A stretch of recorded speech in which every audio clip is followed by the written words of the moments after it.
Delighted we're expanding to do more of with the small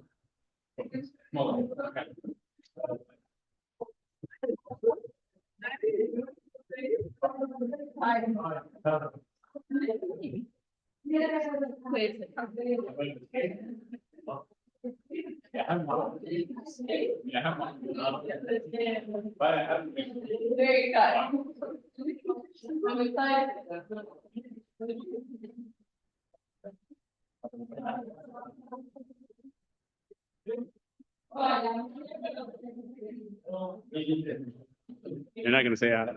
This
is part of Sporadic Schooling,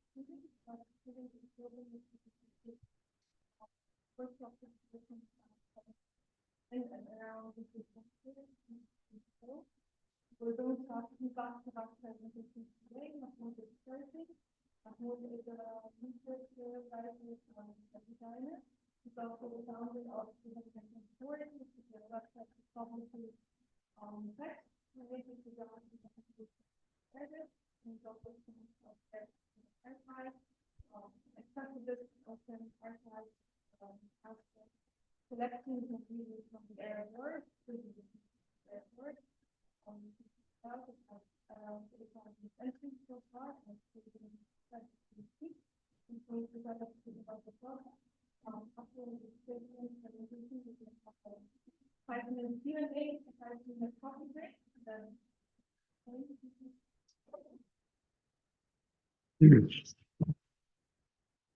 Thank you, Angie, for the introduction. Is that too loud? Good. Okay, so my name is Mahmoud El Hossieny. I'm the founder of the Arabic Design Archive. I thought this presentation, it would be interesting to have this presentation to take you on a journey to, which means how we got to produce or make the Arabic Design Archive. And I'll take you also through it, which I'll show you some examples, some of the materials that we currently have, and what do we hope to do in the future and what we're up to in the next phase. And I think throughout the project, I got asked the question of why did you start the project, or how did the project start? And I in different points, I gave different answers to that question, because I was always trying to pinpoint the exact moment that I conceived the idea of the archive. And I was never really able to do that because it was quite elusive to me. But when Angie asked me to do the presentation, I really thought about that moment, and maybe in retrospect, it's a lot clearer to me. And it all goes back, I think, to when I pursued my master's degree in the UK, in London. And as most of the people who travel abroad, or at least move for a long period of time, they experience a culture shock. And I think that culture shock is quite crucial for anyone to understand their identity, because it puts your identity in juxtaposition with other identities. There's a lot of friction that results in you trying to understand who you really are. So that inception of the moment of me being aware of the question of who am I, what am I doing, what it means to be an Arab designer versus, let's say, my friends who are Spanish designers or British designers. So that question of identity was very important to me pursuing Arab design history and trying to understand it and trying to investigate it. And a consequence of the culture shock, obviously, is a feeling of loneliness, a feeling of homesickness. So I tried to reach out to people who, in the university at Center St. Martin's, who were experiencing something similar, trying to have the same conversations about who we are, how do we define ourselves, what it means to be Arab in relationship to all the other cultures that we're engaging with at that moment. And throughout the 2 years that I was at the university, I saw other people from other countries were also like posting posters, trying to connect with other Arabs. It was like probably a common feeling for people from different nationalities to try to get together and connect with other people who might share the language or share their identity. So again, this question of identity that was sparked in my journey in the UK was the very first steps of me pursuing understanding my identity as an Arab designer. So I come back in 2018, and I look around and I try to understand more about the history of Arabic graphic design. And I was faced with a challenge, and the challenge was that there wasn't any accessible resources for me to read or know or investigate about that history. So one of the first things that I tried to, in response to that challenge, I decided to create a publishing and research platform called Design Repository. You can check it online. It's designrepository.com. And it has, as Inji said, writings, research, anything that is focused on Arabic design and its history. And in parallel, I was also experiencing Cairo with a new set of eyes, fresh eyes, after going to a completely different culture, coming back, looking at Cairo with a completely different lens. So I've created this initiative called the Arabic Type Walks, and it was basically going around the city, trying to identify things that we like visually, that were mostly signages, but also street typography and advertising or other objects and artifacts. It's also on Instagram. We have been putting it on hold for a while, but hopefully we'll resume it again. This is more of the things that we're documenting. You can check it out on Instagram. We have more than 1,000 documented signs. And we've also expanded that project to be in Beirut, Casablanca, and Jerusalem. And hopefully we'll expand to other cities as well. And here I'll try to, after coming back, doing all of these things in parallel, I started to read or try to read anything I can get my hands on that has anything to do with Arabic design and its history. And maybe some of you know that cover, but it's an album, he calls it, Muhyiddin al-Labid, which contains a lot of a few essays that he wrote, and it's all about visual culture. And that particular one, I was reading that one, and I've experienced something really strange, I think. it was he had one of the articles was titled "How Deep Is Our Collective Memory," and it was quite a short essay. It wasn't even a big essay, but it had this quote at the end. It was one paragraph at the end. This is a translation. I've tried my best to give the original Arabic its justice, but it's very difficult because Arabic is a lot more expressive. So this is as a great translation as I could do. Let me just read it for you. It said, "For the next generations, do not believe that the deepest of our documented memories span only 12 years, nor 62, nor even 112, and do not tire of seeking out images of the past and never give up. Do not stop searching for images of your past and the past of your family and your country, no matter how challenging it may be. Keep demanding accessible resources of documentation of photos, not just photos of singers and actors, but photos that increase your knowledge and deepen your memory of your homeland." And as I was reading this, I felt for some reason that he was talking directly to me personally. And that's when I started to kick off going out in the street markets, going to libraries, trying to create an accessible resource for me and for other people. And that's when I think the Arabic Design Archive started. And as Inji said, the Arabic Design Archive is a nonprofit, open source, accessible archive of graphic design, Arabic graphic design, starting from the second half of the 20th century, maybe a little bit before that, all the way up to the 2000s. And our journey, quite quickly, because it's a long journey, we've been operating for 4 years.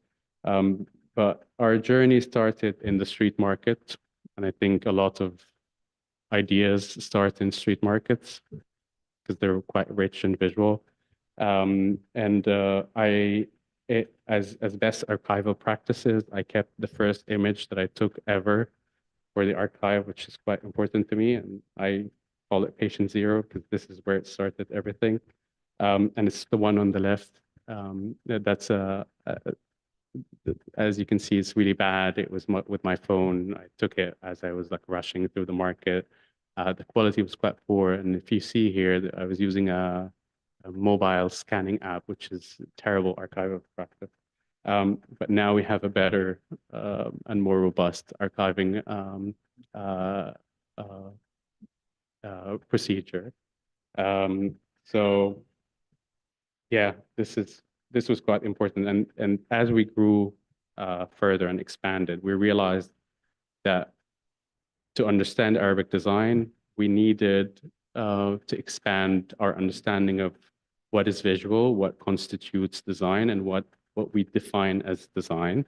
So we started with book covers, but over time we've expanded to include all sorts of different items that I'll share with you in a minute. But we've spent at least a year and a half archiving and digitizing Arabic book covers. And then that transition phase for us happened that we realized that we need to understand other items so that we understand those items. And to understand those items, we need to understand other items. So it kept going on that in that direction until we have literally everything else. I'll share with you, this is more of like the through part. I'll share with you some of the items that we have. This is a selection. I've tried my best to include images here that you can also look at physically here. So please feel free to go through some of these items, but please handle these items with care because they're quite rare. Some of them are quite rare. These are book covers we have here. Muhyiddin al-Labad, beautiful book series. This is also another series by Helmi Touni. This is Kamil Kilani, which is an important figure in children's literature. This is a very important book about the Intifada, the Palestinian Intifada, by Dar al-Fatah al-Arabi, a very important publishing house. This is El Labad. This is Mahmoud Fahmy. And this is also, no, I think this is the Sheikh. A few other examples, some of it is also here. Yeah. And you can go on the website, and we have around 1,000 items right now on the website. So you can go online, you can see it full view, high resolution, and you can either browse it or use it in your class work, student work, what research, writing, whatever you might want to use it for. These are some of the posters that we have. These posters are from the Palestinian Museum Archive. This is from my own personal collection.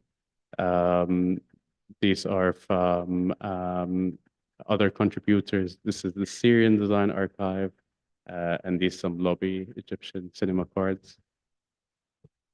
More posters, Labed, Al-Mituni, Arnaout, Abd al Arnaout. This one, we have it here, so you can look at it closely from the 80s. I have this one as well, but it didn't fit on the table, but you can come and see it on the side if you want. Yeah, we also have printed ephemera, and that happened, starting to take interest in that kind of material started after the transition from book covers to considering other material types.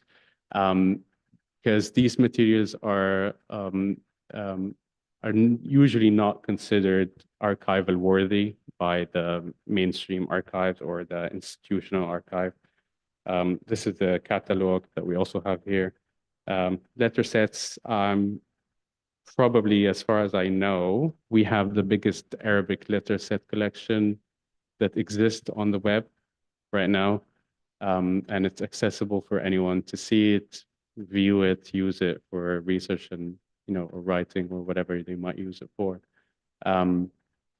Yeah, some of these are here as well. You can look at it. These are also some of the things that I personally like from the things that we were able to collect. This is a cassette cover that was never really printed by Mahmoud El Hossieny. Some of you might know it. This is also another one. This is Alice in Wonderland, or Alice تحت الأرض. This is a lottery card.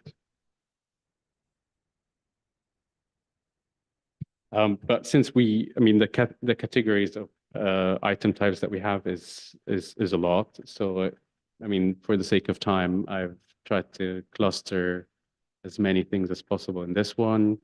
So we also collect caricatures. We collect original logo design. We collect folk prints, folded cards, logos, and interestingly, reports, as well as photography. And all of our effort to try to cover as many item types as possible is to make sure that we're trying to understand the history as best as we can. And through our experience, we realized that only by looking at all of these things that we can really formulate a view of that history in a clear and non-pixelated, non-Google Images way. And another transition for us was to realize that it's great that we are documenting and preserving the printed and final designs, but also another revelation for us was to try to understand the process that led to that final design. So maybe I'll take a few minutes here to take you through some of what this means, because some of you might not know what this means. This is called paste-up, and that was part of the pre-press process, which what graphic design was called before it was on the computer. So anything pre the computer was called the pre-press, which the graphic artists would sit down and they would, with all the other printing technicians, they would design whatever they're designing, whether it's a book cover or an advertisement or a newspaper, whatever it might be. And people use these graph sheets that you can find one of them here, also quite rare. Um, these graph sheets to compose their elements on that sheet, and they could come up with like an illustration that they have made, and set out these typographies, whether by hand or they have it manually or photomechanically made for them. And they would maybe include an image of the author. This is particularly how Mohyeddin Labed, let's say, designed this book cover, and that's the final printed book. It's also available here if you want to look at the whole thing.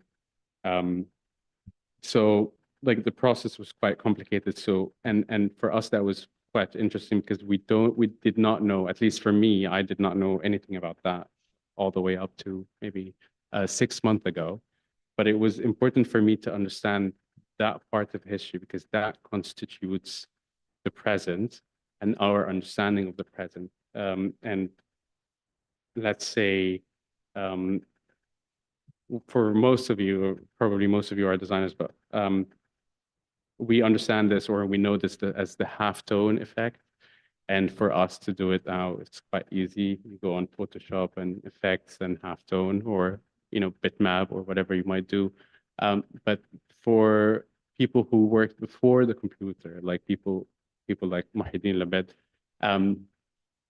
to do that, to arrive at this effect, you would have to go through a whole long process to get to this point, which included all sorts of machineries and photomechanical cameras and light and solutions and all sorts of different things that I doubt that we even study that in school right now. I'm not sure if right now people do it. But that moment in history, we don't understand it and we don't have enough documentation about it. So we would like to reveal more of that moment so that more people can engage with it and understand it. And hopefully that leads to a better understanding of the techniques that we're using now, the technology that we're using now, because anything that we're using on, let's say, Photoshop now comes from a moment that people were doing the same things manually. They just made it on the computer. This is just really quickly, like if you want to read, I write little pieces about that phase, and it's on the ADA, gets published on the ADA newsletter.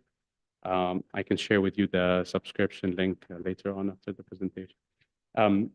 And again, in our efforts to contribute to the understanding and to the expansion of our understanding of the Arabic design history, we also engage in knowledge production mechanisms through creating workshops, writing workshops. So the last workshop that we've created, we've invited 3 designers slash writers to engage with the question of how do we engage the archive material. So now we have the archive that is digital, that is online, but how do we actually create something out of it, whether it's practice or knowledge in the form of writing. So we've asked those 3 participants to engage with that question, and it was 2 or 3 weeks, I can't remember exactly, but Inji even attended that workshop and she produced that text, which you also can read it on the website if you want. And the second one was produced by Nada Zeddin, and it was about the evolution of creative political expression in the state of censorship. And I wrote one that was about called The Folk Fighter, Fiercely Decolonial, and it was about a small section of Mohyeddin Labed's contribution to graphic design through his engagement with folk heritage and folk culture, and how that affected his practice and informed his other graphic interpretations of his time. Yeah. So, and now that that we're here, I think the future for us is that hopefully we expand the collection, and we're constantly aiming to include more items that can help in the same vein, trying to help understand the history of Arabic graphic design. Hopefully more engagement with the limitations of funding for these types of projects, because these types of projects are mostly non-profit and they're not really, they don't monetize out of that content.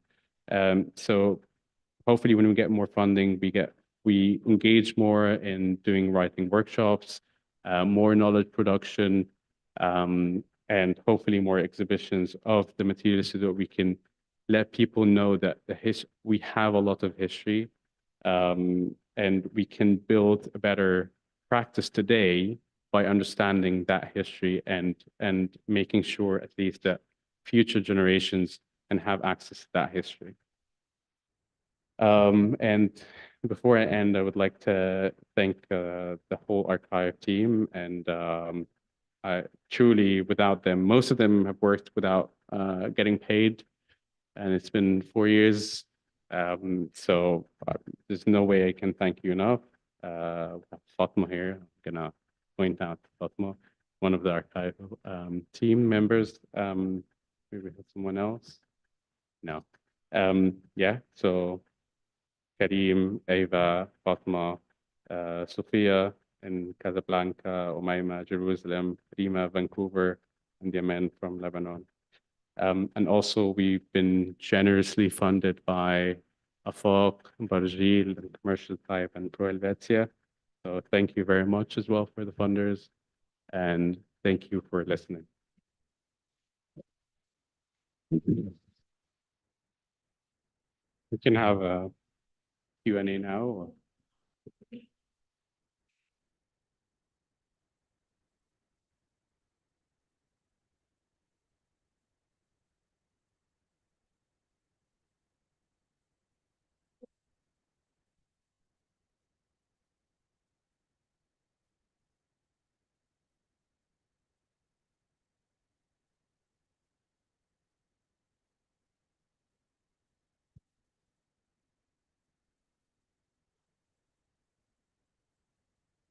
Hmm. I mean, the selection process is one of the most difficult things to come in terms with, because eventually there's a big question about authority, how you're selecting items versus not selecting items, because when you're selecting items, you're also not selecting other items, and that has a bit of authority in it, because that determines what people see and what people understand as good or bad design. And we've come to the conclusion, because our team members are scattered all over the region.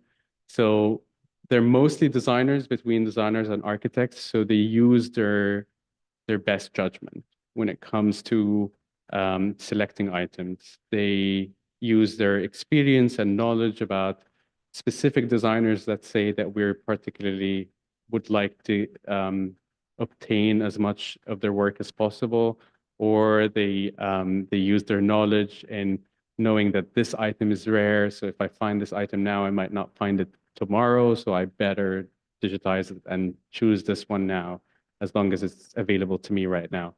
So there's a lot included in our selection process, but it's one of the hard ones. And we're constantly, so like, for instance, when I look back now at my selection a few years ago, I say like, why was that interesting? But I think at the beginning of the project, I was driven, and everyone in the team was driven by a sense of urgency and a sense of anxiety that we were losing history.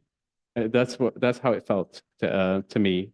Yeah, knowing that a lot of people from foreign institutions and foreign countries, they buy those items because they have all sorts of funding and resources. So we were purely driven at this point in time by getting our hands on as much things as possible, whatever it might be. Then we can discard it later, but right now we're going to digitize everything. That obviously got refined over time. Yeah. Yeah, please. Yes, Fatma is a team member. in there too. More data of the items that you would use that of what a person found, maybe in their personal library or what we chose to collect or their own designs and creations. If you look at the material that the collection of human donated is, you could really see an overarching theme of how they use the world, because you're looking at the lens of their visual like archive and their brain of what is important. And so like the collections were really focused on political issues in a certain period of time, but other collections were really folk-based and other collections were really fact-based. And you could really, I think the beautiful thing about this, you see this interconnect between the psyches of other people that found these visual culture, and it's kind of a response that it becomes a network of you're looking at the work from someone else's side. And that's why I think it's really nice that no one is honoring the people who donated like the material or the visual material by name of the customer, because we can really see the work with their eyes when they get it. Yep. What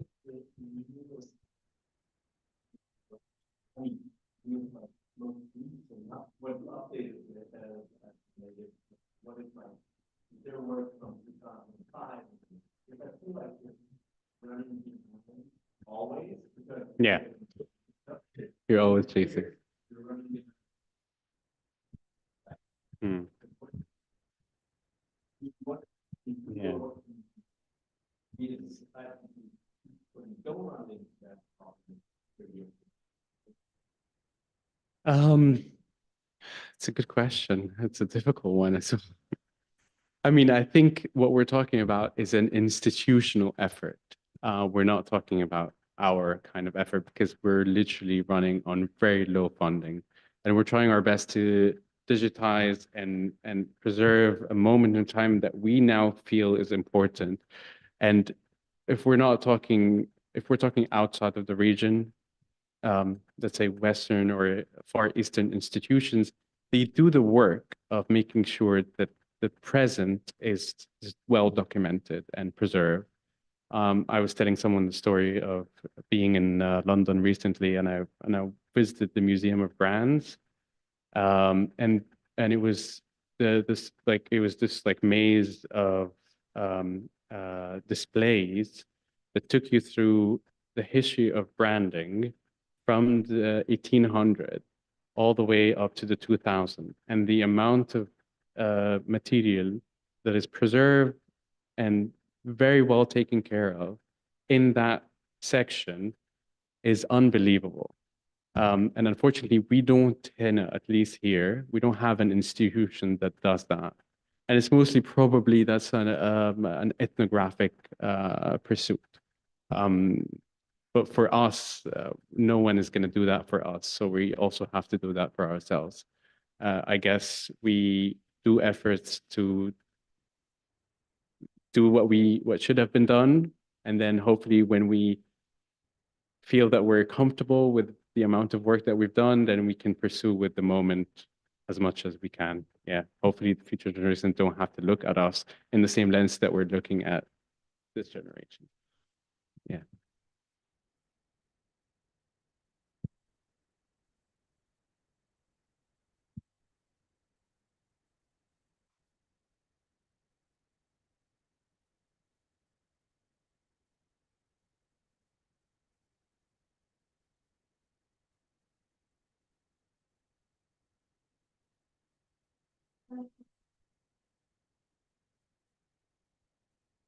We have different channels of doing that. We have on the website, you can submit the collection that you have. You can submit it either by uploading, not direct, it wouldn't go directly on the website, but it would go directly to one of the team members who is looking at the email of those submissions.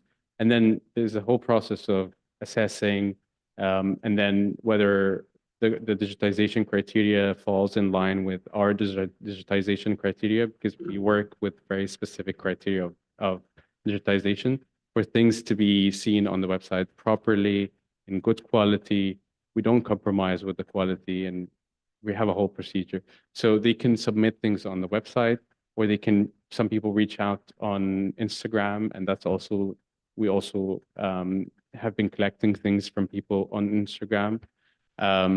We also, I guess if someone has a collection right now, they can come talk to me, and then we can add it on, we can talk about it.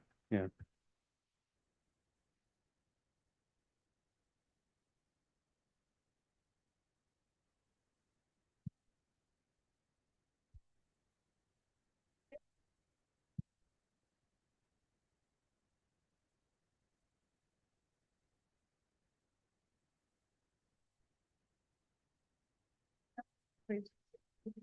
هقف جنب الترابيزة.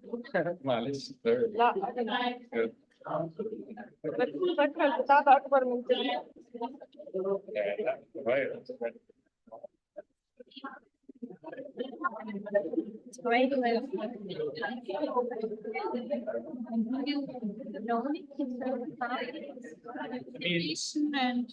Technically, there's no physical branch there, like it's only digital, only on the web. But this is my personal collection, which is growing. As my physical archive and some items are only digital. Yeah, yeah. Most of it is digital. This is my personal collection, which is. But between like 3 or 4 of us, we have a pretty good collection Yeah, now. we have. Okay. Yeah. Different collections that Yeah, are really we can strong. definitely create something physical. Okay. If we have the money. If it's always.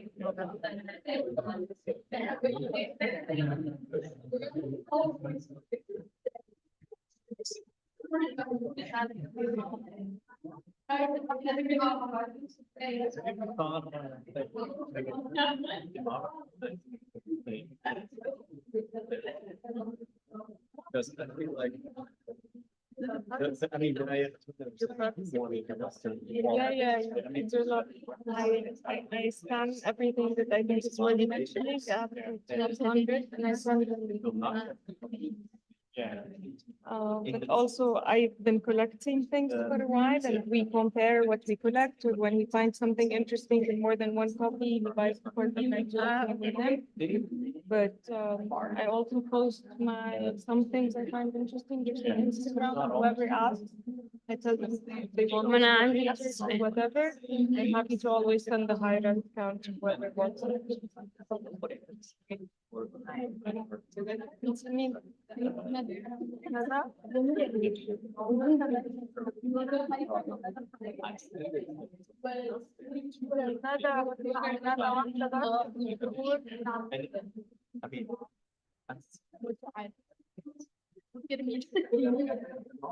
ساعات وترمينا في وسطهم. سؤال. نعم. هاي ليه عندنا I started with, Yeah.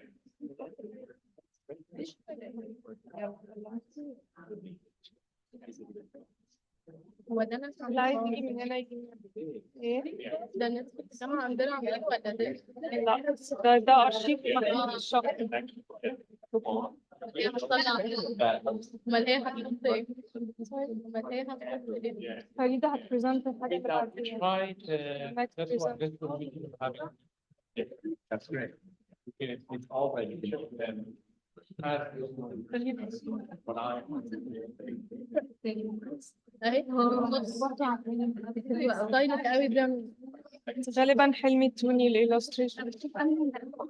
حلمي التوني definitely مش محتاجة أدور.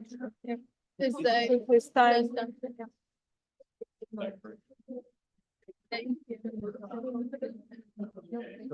This is a lovely series وأنا عندي شوية من السيريز دي ممكن مرة أبقى أجيبهم لكم الكلاس لو فكرتوني.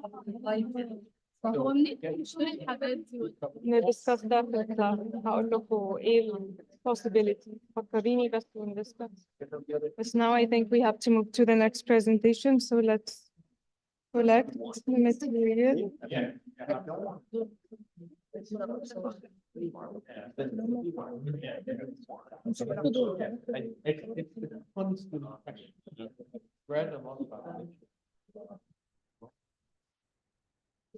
فريدة جهزي نفسك.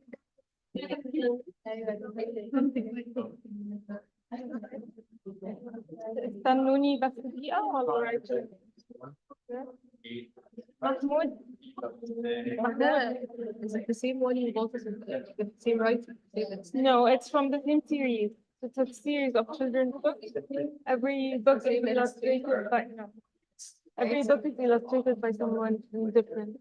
So أنا كنت جبت لكم نسخة واحدة, but now I have 4 other editions of the same series. فلو فكرتوني برضو, I can bring it to class sometime and we can compare the different illustrations by the different people.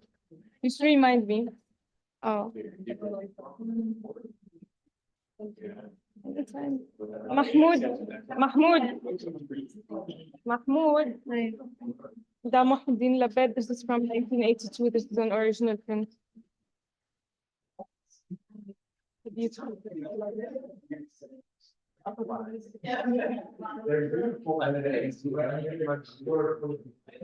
It's on poster. It's a small.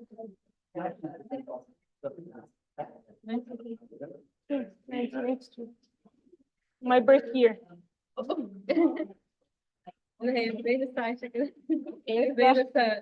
عشان دي متاخدة من أرشيف كده نفسه, فهو عنده نسخ كتير.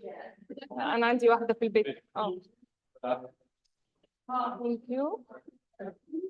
Thank you. خلاص لا دولت محمود. Please take your stuff. Thank you. Thank you very much. حطيت حاجات صغيرة جوه الكتاب منهم.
عندي الغطا بتاع زرار النور, اللوجو بتاع المصور. يا سلام. كنت جايباه من درام ستيك. عارفه درام ستيك ديزاين صح؟ لا. هو هبعت لك الاكونت على الانستجرام. دول ايه؟ ديزاين انيشيتيف بيعملوا باكجينج سوليوشنز. بس هما في الوقت الاول هو بيعملوا حاجات. انا قلت بس لذيذ قوي.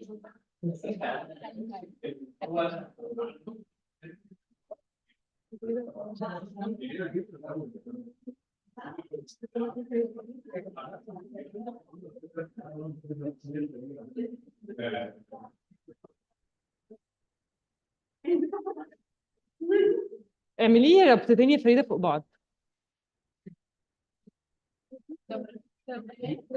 ده هي عاملين مش بتاع عارفه العفش. ايوه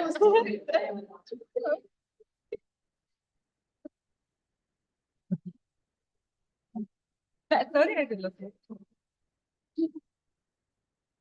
اوكي عندك المنبر. محتاجة أفتح البتاع. أفتحه منين؟ أهو.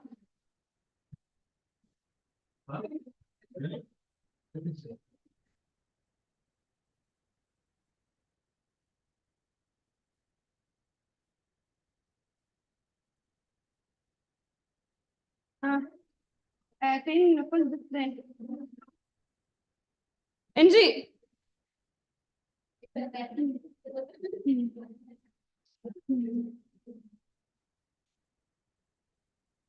فين الديسبلاي؟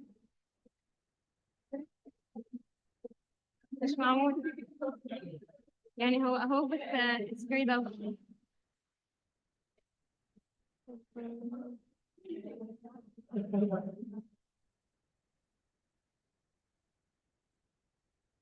محمود كان عملها. محمود ازاي عملت فول ديسبلاي؟ ازاي عملت فول ديسبلاي؟ ما هي معمول it's grayed out. ايه ده؟ طب ما تشوفي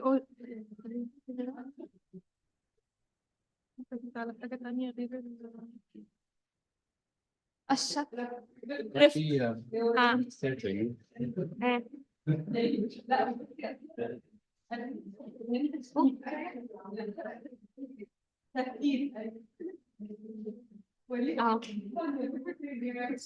Thank you. I'm glad that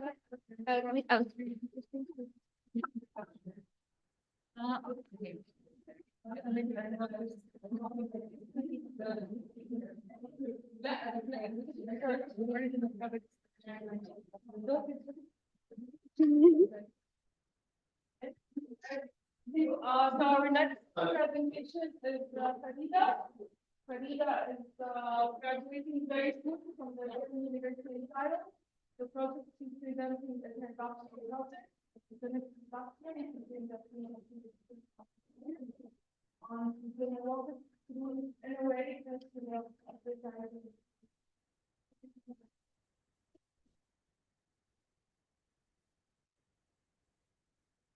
So hi, my name is Farida. You can call me Farifil. And a little bit about me would be that I have a bit of a problem with my memory, so I tend to forget stuff, and that's why I collect. And this was like me writing when I was 5 years old, that I kept it. So I collect for several reasons. They somehow, objects that I collect form somehow a proof for my emotions that I felt at some point. They also remind me of events that took place in my life. And every time I forget something and remember it again, this would be my reaction. And that was also my reaction when I first saw Egyptian magazines. And that was in my 3rd year of university. The first 2 years, I only studied Western design. And although they are really cool and amazing, I do not personally relate to them. And I was so confused why me as an Egyptian Arab student studying graphic design, I've never encountered Egyptian designs throughout the first 2 years of university that I actually study design history. So I was like, okay, that's something that I want to look at. And I kept searching, and there was one element that really got me like, I kept searching and collecting like magazines and Egyptian designs. And then there was this one element that got me like, like that in the magazines. And this element revealed to me a specific aspect of history that I did not know before. At the time, we all know that Abdel Nasser in the 1950s till the 1970s, he claimed to have initiated the industrialized version of Egypt. But that was not true, because you see all of these brands, and I wrote down when did they start. Most of them started before even Abdel Nasser took over the ruling of Egypt. And this element was advertisements. Advertisements were generally the most appealing aspect of each page in the magazine. Why? Because it made sense, because they're supposed to be attracting the eyes from ever since you see it. They use very colorful elements. They use letterings, illustrations, and they were so impressive. So each advertisement was affected by which magazine it came from. So for example, you see on the left, top left, it was a magazine called Bint al-Nil, and it mainly targeted women, and it gave them like the boost of let's be free and stuff. So mainly the advertisements that were present there were for females. They were perfumes, even washing powder for the clothes sometimes, and stuff like that. So when I looked at advertisements, I asked myself several questions. what does the brand have a story? Does a brand have a story to tell? Who's the target audience? Because, for example, this was a spread from the magazine, and you can see that the female in the image is almost the same as the female in the advertisement. Does the tone of the text tell you something? And what does the script choice tell you? Not forgetting the illustrations, color, and layout. So I realized that every advertisement that I saw somehow gave me a glimpse of history, and I loved that so much. So for example, in here, you can see how politics affected advertisements. You can see how economy and Bank Masr, for example, that aimed to decolonize Egypt from the British colonization, at the time promoted the idea of let's have Egyptian brands. But you can also see how the colonization affected us at the time, with the example of cigarettes, because Egyptians, they did not really smoke cigarettes in the early 20th century, but there was a specific class called Al-Afandiyya, and they were really obsessed with the idea of looking of a high class. So what do? They imitate the West because they were the upper class at the time. So they wanted to smoke cigarettes, and not any cigarettes. They wanted to smoke cigarettes that are present in a golden box. And this box was actually made from pure gold. And sometimes the female would ask her fiance to buy it to her before as a wedding gift to show off their wealth. Another thing that I noticed that we can easily track down the evolution of graphic design through advertisements, like from the 1910 till the 1970s, you can see how the design changes. You can also track down how we were somehow affected by the West. You can see Art Nouveau sometimes, Brutalist, and other styles. What surprised me that you can actually track down the literacy levels of the Egyptians at the time from advertisement. So the first advertisement on the left, you can see that it was only text, and the advertisements at the time only targeted the literate people, and they were only 15%. So technically the brand wants to gain money, and 15% is not that much.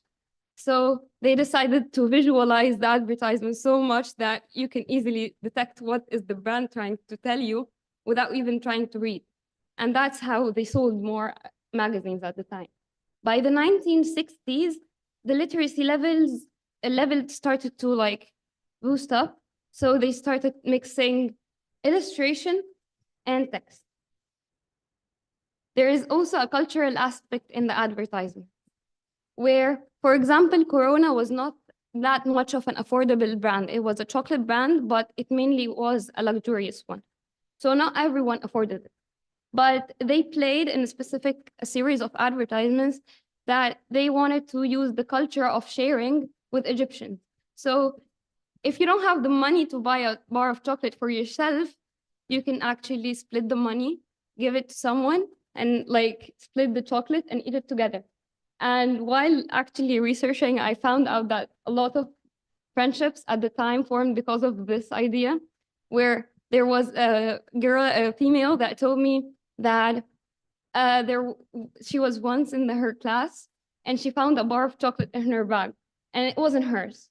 So she was like, do I eat it? Do I not? Do I eat it? Do I not? But then the girl next to her in the chair, she was like, oh my God, I'm so hungry. And she was like, look, I have a bar of chocolate that is not mine in my bag, but you can eat it. So the girl revealed to her that this bar of chocolate was mine and I was actually testing you. So they ran after each other in the school. And when they got very tired, they sat on the staircase and they split it together and they're still friends till today. So after revealing a little bit of how advertisements somehow reflect stories, let's play a mini game where I give you more than a picture that somehow are irrelevant to each other or seemingly irrelevant to each other, but somehow they're connected with a story. So what connects King Farouk, a revolution, and a soap? You can try and guess. Anything? Not a clue. Okay. So there was this advertisement that I showed in the very beginning. These were actually politicians and writers, and they brought them to like write almost poetry in the soap because it was named after King Farouk. And they were like, you should buy this soap. It's of best quality. It's named after King Farouk and stuff. But right after the 26th of July's revolution, they did that.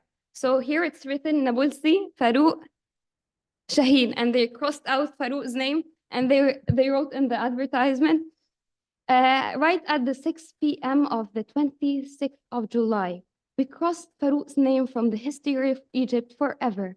That's after the military and the Egyptians found out that he betrayed us.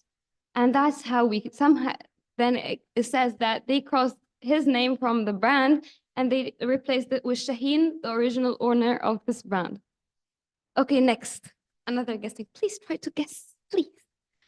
Okay, what connects Abdel Nasser, a crime scene, a businessman, and a tea bag?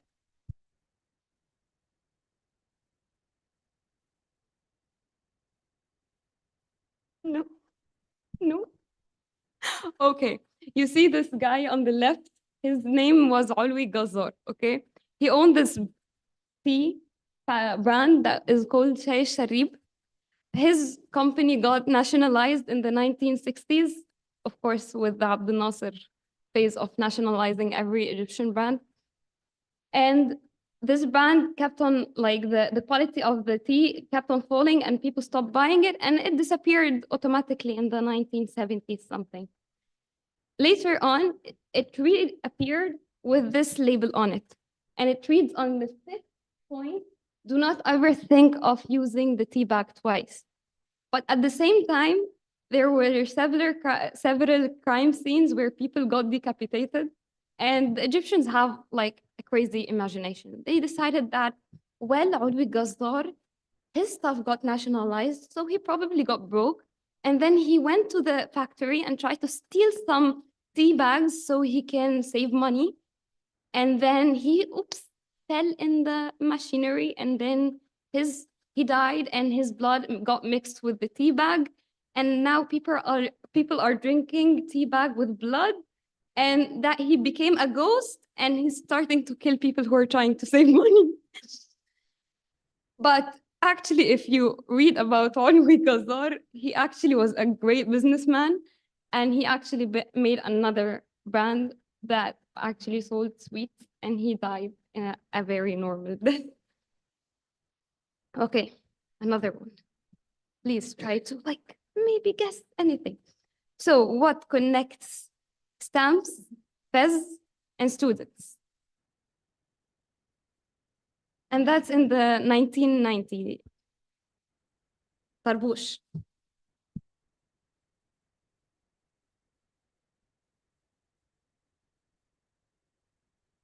Any guesses? No?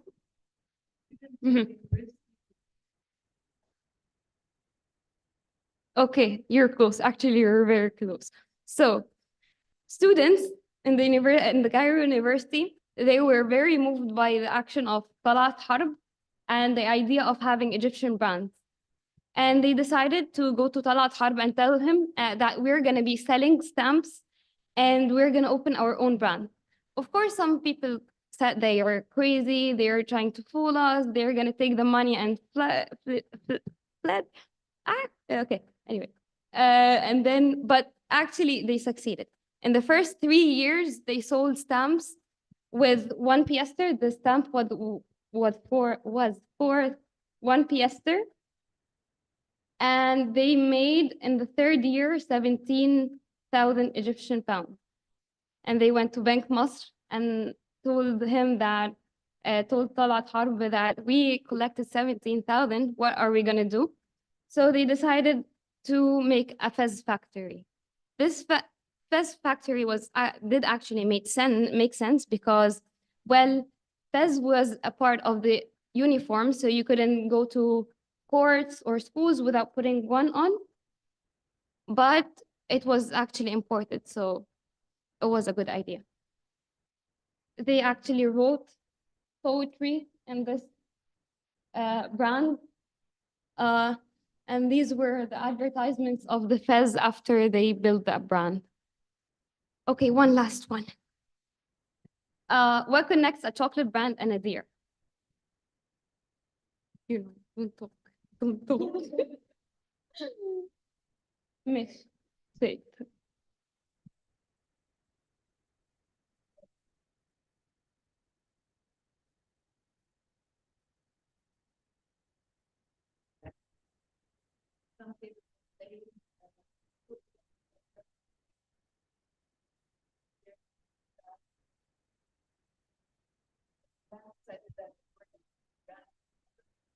Yes, okay. So it's almost it. So you see this.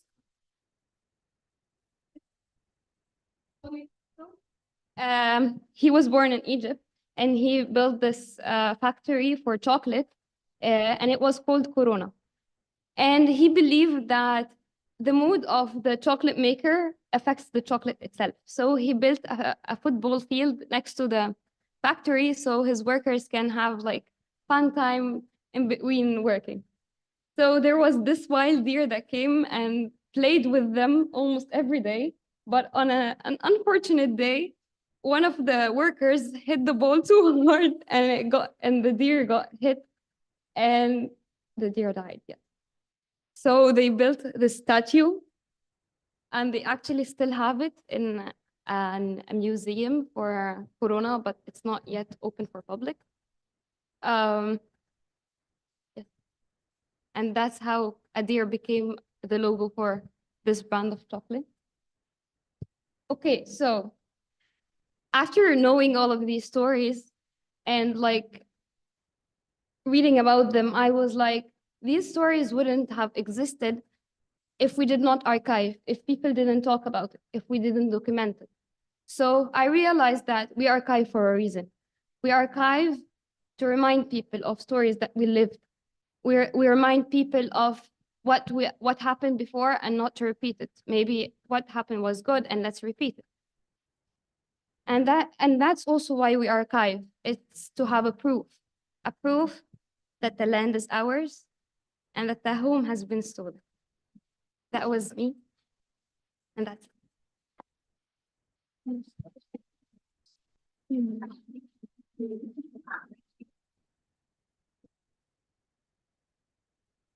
Any questions?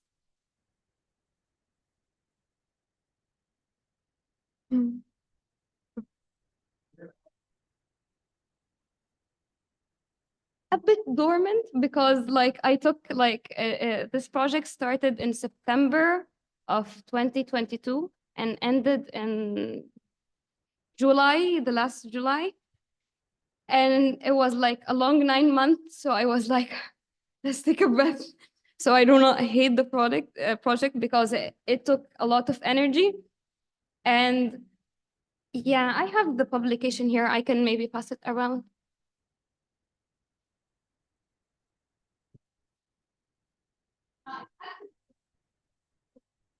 I have another copy.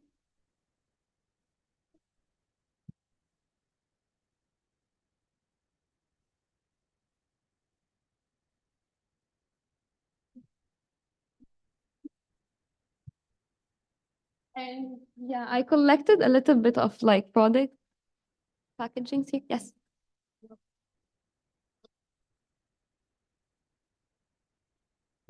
So it was mainly 3 sources. The American University in Cairo, they have like the 3rd floor in their library, rare book archive. Another one was a university in Germany. I do not remember its name. And the 3rd one was basically me going to Surah Al-Azbakiyya and buying magazines.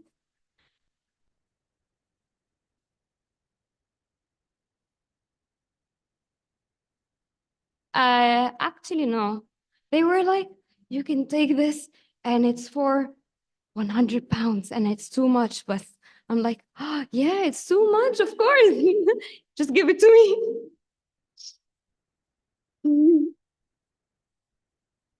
Mhm.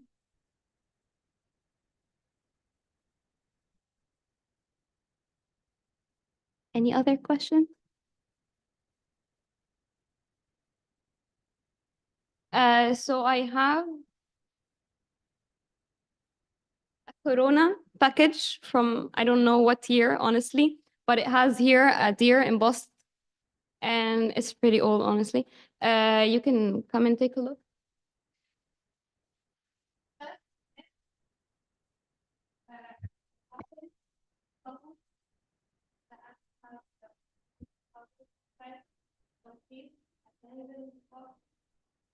The first piece and the top, the three techniques, figures of Cleopatra before the first time.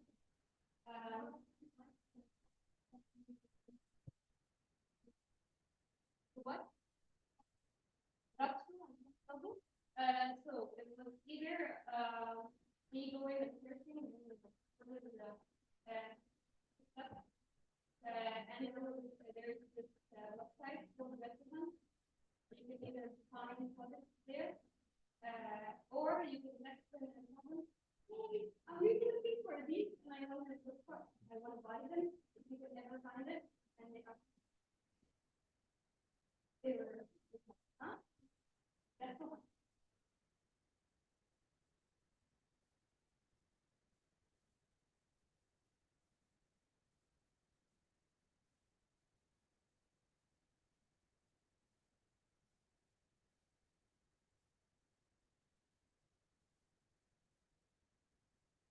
And I'm searching for publishing house.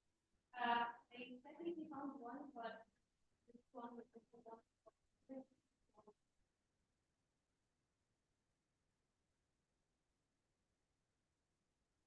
But the card is opening down. Me as a student, I'm struggling to like find these stuff. I don't think I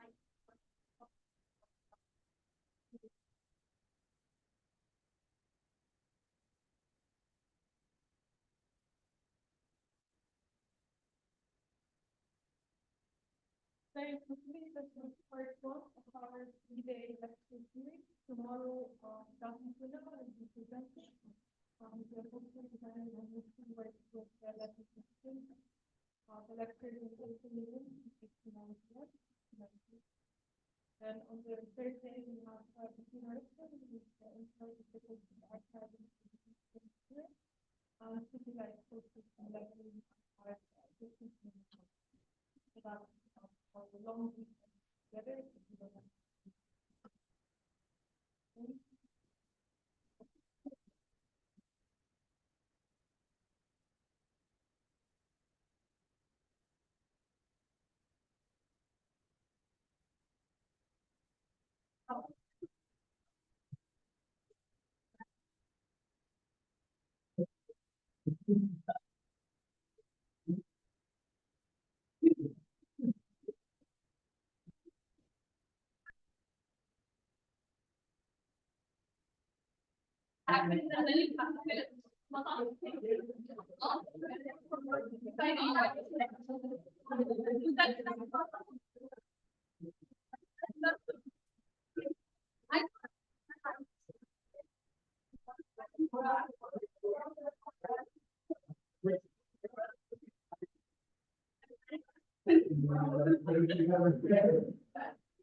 Can we start? الساوند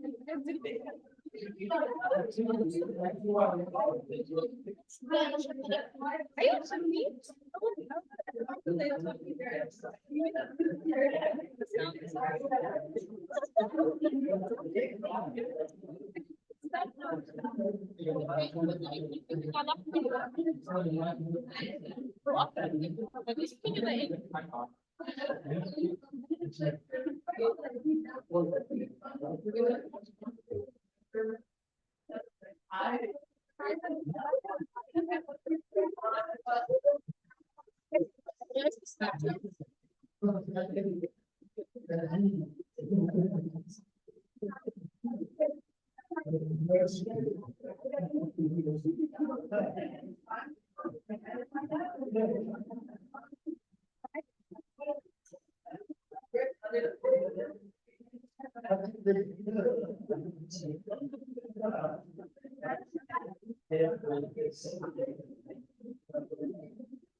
أنا كنت في اللايبرري بتاع رمضان في المصور بجد.